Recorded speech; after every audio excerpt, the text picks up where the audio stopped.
The rise of the light heavyweight contender Alexandar Rakic continued at UFC Fight Night 175. He put himself within a fight or two of the title by outpointing former championship contender Anthony Smith. Rakic punished Smith in the stand-up before outmuscling him on the mat. And that's basically how it played out for all 3 rounds. Smith's inability to get back to his feet yet again may be causing him to rethink his move up from middleweight. After a blistering 3-fight win streak and a title challenge to start his light heavyweight career, Smith has now lost 3 of his last 4 fights in the division. In each of those losses, he was mauled on the ground, meaning he might just be too small for light heavyweight. And in the co-main event, the former welterweight champ Robbie Lawler may have been left with an even bigger decision after being outpointed by Neil Magny. Since losing the belt to Tyrone Woodley in 2016, Lawler has gone 1-5 in his last 6 outings. With the Magny loss being his 4th straight, and at the age of 38, he'll need a big win next, or it could be his last. In other results from Fight Night 175, the evergreen Ricardo Lamas scored a unanimous decision win over Bill Algeo in the fight of the night. And Sean Brady and Mallory Martin won the performance bonuses with their pair of second-round submissions. To boxing, where Jamel Herring is gearing up for his 2nd defense of the WBO junior lightweight title against Jonathan Oquendo this weekend. Now he's a seasoned vet. He's probably looking at this title shot as his last leg and his last chance to become a world champion.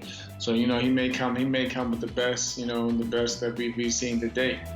After claiming the title from Masayuki Ito in May of 2019, the former U.S. Marine has only been able to defend the title once, having had this bout postponed twice due to Herring testing positive for COVID. I think if anything, I'm just more motivated because of all the setbacks. Like I'm just eager just to get in there and just basically establish my dominance early in the fight. But I'm definitely not looking. If anything, I'm more like built up frustration inside that I want to release when I get in the ring. So. While a win against Oquendo could set up a potential big money fight with the former 2-weight world champion Carl Frampton, Semper Fi is staying focused on the here and now.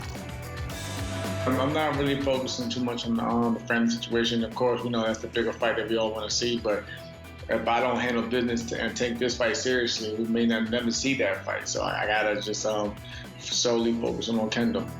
Herring will attempt to make his 2nd defense of the WBO junior lightweight title against Jonathan Oquendo in the MGM bubble this September 5th. Daniel Dubois put the late replacement fighter Ricardo Snyders down 3 times in the first 3 minutes before ending it in the 2nd to set up his long-awaited all-British showdown with Joyce. Promoter Frank Warren again confirmed the October target for the heavyweight clash, but again insisted that the bout would be postponed unless crowds were allowed into the venue. And talks are underway for the pound-for-pound contender and current WBO welterweight champion Terence Crawford's November return. According to his promoter Bob Arum, Bud's first option was a bout in the Middle East against the WBA welterweight champion and future first ballot Hall of Famer Manny Pacquiao. That was until COVID restrictions put the kibosh on that. I don't think it's going to be possible this year. Maybe next year, said Arum. We're working on it. We had the go-ahead to do it. But then the Minister of Health said, not this year.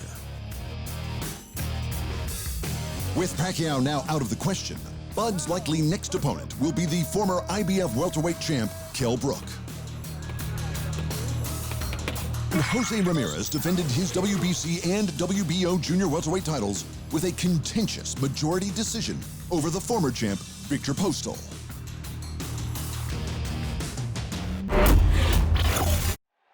Thanks for watching.